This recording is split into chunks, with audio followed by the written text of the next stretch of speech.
சத்யராஜ் மாப்பிள்ளை வீட வெளியே போய் வரவேற்கிறாரு. உள்ள கூட்டிட்டு வர்றாரு. சிந்துவோட அம்மா சொல்றாங்க, வாங்க அத்தாச்சி, வந்து உட்காருங்க. சிந்துவ கூட்டிட்டு வர்றாங்க. மாப்பிள்ளையோட அப்பா சொல்றாங்க, ஆறுமுகம், பொண்ணு வர்றத பாடுறா.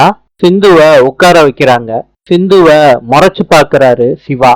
சிந்துவோட அம்மா கேக்குறாங்க சிந்து கிட்ட, உனக்கு ஆறுமுகத்தை பிடிச்சிருக்காமா? சிந்து சிவாவையே பாக்குறாங்க. சிவா ஆபீஸ்ல இருக்கப்ப சிவாவோட லவ்வர் சொல்றாங்க, என்ன டீப் திங்கிங்ல இருக்கீங்களா? சிவா சொல்றாரு, உன்னேதான் யோசிச்சுக்கிட்டு இருந்தேன். லாவண்யா சொல்றாங்க, சிவா, நீங்க தாலி கட்டுற நாளுக்காண்டி நான் வெயிட் பண்ணிக்கிட்டு இருக்கேன். சிவா வண்டியில வர்றப்ப சிந்து வழிமறைக்கிறாங்க. சிவா வண்டியில இருந்து கீழே இறங்கி வர்றாரு. அப்ப சிந்து சொல்றாங்க, நீங்க பொண்ணு பார்த்து பேசி முடிச்சுட்டா ஆறுமுகத்துக்கும் எனக்கும் கல்யாணம் நடக்கும்னு நினைக்கிறீங்களா சிவா? சிவா என்ன சொல்றதுன்னு தெரியாம பேந்த பேந்த முழிக்கிறாரு. நாளை சந்திப்போம்.